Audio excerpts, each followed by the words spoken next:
অবশেষে শারমিন ডিসিশন নিয়েই নিল, ও আর রাজের সংসারে ফিরে যাবে না, ওদের সংসার এখানেই শেষ।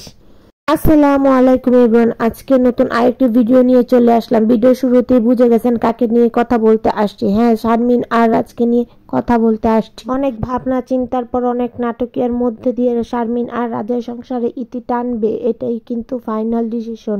এদিকে রাজের তরফ থেকে কিন্তু এমন কিছুই শোনা যায়নি। রাজ ও শারমিনের বিয়ের মধ্যে বিল্লাল যেসব ফার্নিচার গিফট করেছিল সবকিছু রাজ শারমিনের বাসায় পাঠিয়ে দিয়েছে। এত বিচার আচার করে শারমিনকে নিয়ে গেল, তারপরে আবার শারমিনকে নেওয়ার পরে শারমিনও নাটক করলো, রাজও নাটক করলো। দুপক্ষের নাটক শেষ করে এখন আবার বিয়ে ভাঙার ডিসিশন নিল। বুঝলাম না এরা কেন এমন করে, সবকিছুই কি ইউটিউবিং এর জন্য, ভিউর জন্য, নাকি অন্য কিছু? আমার তরফ থেকে 100% শিওর রাজ এতদিন যা করছে সবকিছু ইউটিউবিং এর জন্য করছে, ভিউর জন্য কিছু করছে, কিন্তু শারমিনেরটা এখনো গোলাসা রয়েছে। কিন্তু আমার মনে হয় শারমিনের আগে একটা বিয়ে হয়েছে, রাজেরও এর আগে 2-3টা বিয়ে হয়েছে। ওদের এবার সমঝোতায় বসে সংসারটা করা উচিত ছিল। দুপক্ষে একসঙ্গে বসে কিভাবে ভালো সেটা বোঝা উচিত ছিল।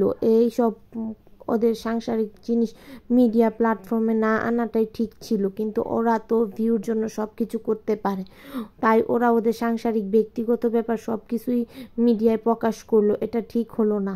এতদিন শারমিন চুপ ছিল, ওর হাতে ওর চ্যানেলটা ছিল না, তারপর ও প্ল্যান করে রাজের সঙ্গে 5 জন বসাইয়া বিচার আচার করায় রাজের বাসায় গেছে ওর ইউটিউব চ্যানেলটা নেওয়ার জন্য।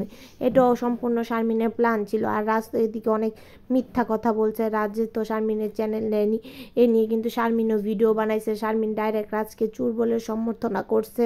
তো শারমিন রাজের সঙ্গে মিল দিয়ে ওর সঙ্গে নারায়ণগঞ্জ এসে 2 দিন থাকছে, ওখান থেকে ও ওর চ্যানেলটা হাতে পাইছে। এখন ও এই সম্বন্ধে ভিডিও দেওয়া শুরু করছে, ও কি করবে না করবে, রাজের সঙ্গে সংসার করবে নাকি, এই সব কিছু ও এখন মিডিয়ায় টেনে আনছে। এখন যদি রাজা একটা ভিডিও দেয়, ও পাল্টা আরেকটা ভিডিও দেয়, এখন ওদের এদিকে চলছে, এগুলা দিয়ে ওদের ভিউ ব্যবসা হচ্ছে।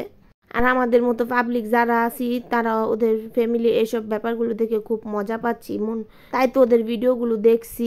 যাই হোক, এসব কিন্তু করা ঠিক হয়নি। ওদের দুজনেই কিন্তু সবকিছু বুঝা পরামর্শ করে মিটিয়ে নেওয়া উচিত ছিল, সংসারটা একসাথে করা উচিত ছিল।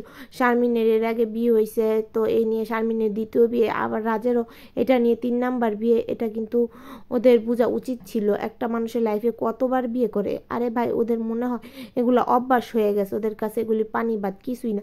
শারমিনও এদিকে ইউটিউবিং থেকে অনেক টাকা ইনকাম করে, আর রাজে যার জন্য শারমিনকে বিয়ে করছে ওর সাকসেস হয়ে গেছে, ওর একটা ইউটিউব চ্যানেল হয়েছে, ও একটা ফেস ভ্যালু হয়েছে, শারমিনকে দিয়ে ও ফেস ভ্যালু করাইতে পারছে।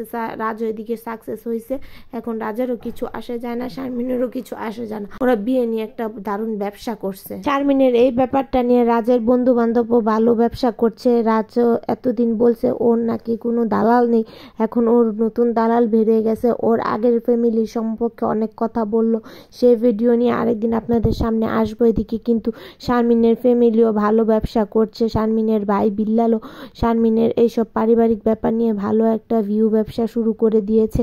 আজকে আর বকবক করবো না, আজকে ভিডিওটা এখানেই শেষ করব। আর পরবর্তী ভিডিও দেখার জন্য আমন্ত্রণ রইল। পরবর্তীতে কি নিয়ে ভিডিও দেখতে চান, কাকে নিয়ে ভিডিও করব, অবশ্যই কমেন্টে জানাবেন। আর আজকের ভিডিওটা যদি ভালো লাগে অবশ্যই আমার চ্যানেলটা সাবস্ক্রাইব করে পাশে থাকা বেল আইকনটি ক্লিক করে দিবেন। আজকের মতো এই পর্যন্তই। আসসালামু আলাইকুম।